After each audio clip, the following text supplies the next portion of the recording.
Hey guys, how's it going? My name is Taylor, and today marks the first day that I will start tearing apart my 70L Camino, which is right behind me, for some big power upgrades that we're going to be doing this week. As you can see, I've got the hood off the car already, and I'm ready to start tearing this apart. I'm going to pull it into this side of the garage to start doing it all. But a little background for those of you that don't know about this car. This is a 454 big block that I built in high school. It's bored 40 over, which makes it about a 462. It has Chevy 049 heads. They're cast iron factory heads that I had reworked when I built this motor. But we'll be pulling those off here shortly. And it's a nice stout motor. It probably makes somewhere in the neighborhood of 475 to 500 horsepower as it sits. And it's a pretty stout car. It runs good, and but you always need more power when you're dealing with stuff like this.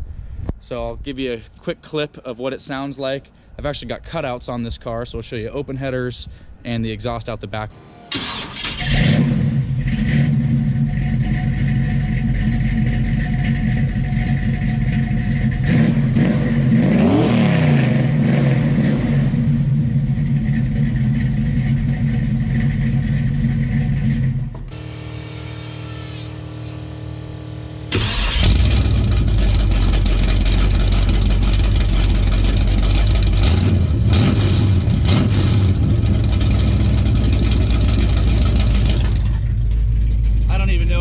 Clip's any good, but you can tell this thing gets really loud with the headers open.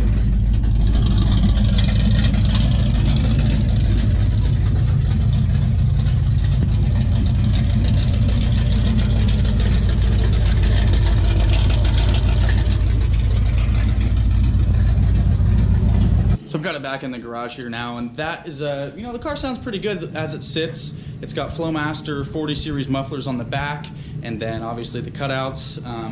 And that cam is a Comp Cam's hydraulic flat tappet cam.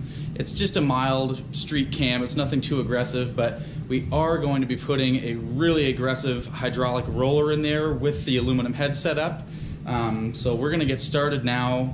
Probably gonna get started tomorrow morning, but you'll see that right now of backing this out just a little bit, pulling the engine out, and getting everything torn down.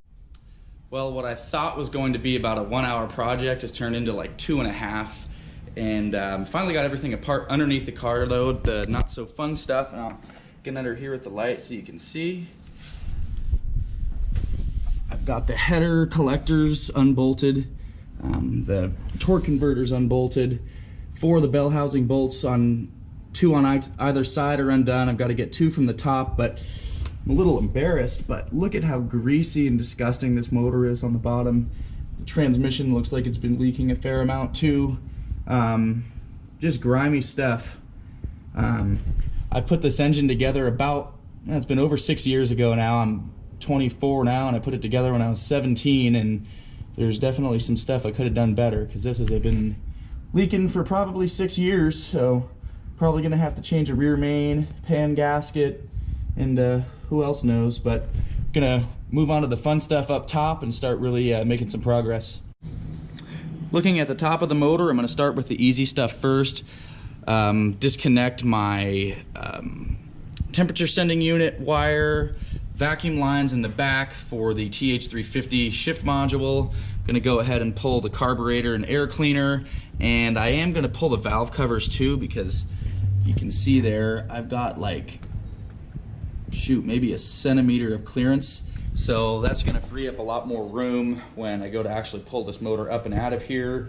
Once all that's done, I'm going to go ahead and unbolt the headers from the heads themselves. I already did the motor mounts, so we're going to be kind of on the home stretch here very soon. So I'll cut to a quick time lapse of all this so I don't bore you.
right guys, that was a lot of work, but here's the update. I have pretty much everything stripped off that needs to be done before we pull this. Drained the radiator, pulled that out, got my power steering pump out of the way. I put it over here so that I wouldn't have to drain the system, so this should be tucked out of the way enough to where we won't need to disturb that while the motor's out. There's one very stubborn header bolt back here, which I can't even remember how I got it in there back when I did this, but I'm gonna have to crawl underneath the car to probably get that one. But I drained the oil and we're looking pretty good. All the bell housing bolts are undone, motor mounts, you name it, everything is done. So I need to go pick up my engine stand and an engine hoist, and I will catch up with you when the car's back on the ground. We're gonna roll it back a little bit and hopefully be able to do this partially under the lift. Hopefully the arm of the lift will go right up and we can back it out. And then this will kind of be our workstation for the next few weeks on this engine. There's a nice pile of parts so far. So we'll see you back here when we're ready to yank this thing. Okay, well, we're set up with the hoist. We got the stand over there and we've kind of got the car cleared off. It is back on the ground, so it is dark and raining, but I'm gonna roll this car back probably 50% out of the garage. And with any luck, we should be able to get this motor up and out of here.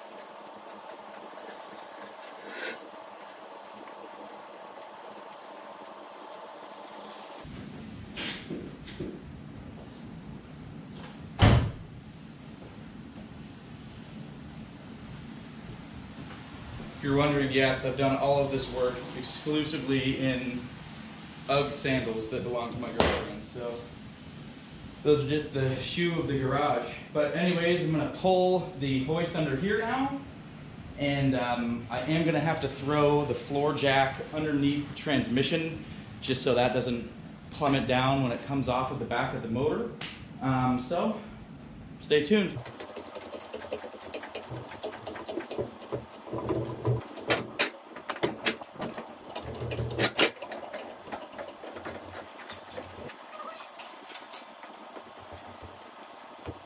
Well, it never fails, no matter what you're doing, no matter how prepared you think you can be, you'll always forget at least one thing. I had to unbolt this little plastic vacuum diaphragm over there for the heater controls, so that should be good and clear of the rockers on the other side. So let's hope this just comes up and out.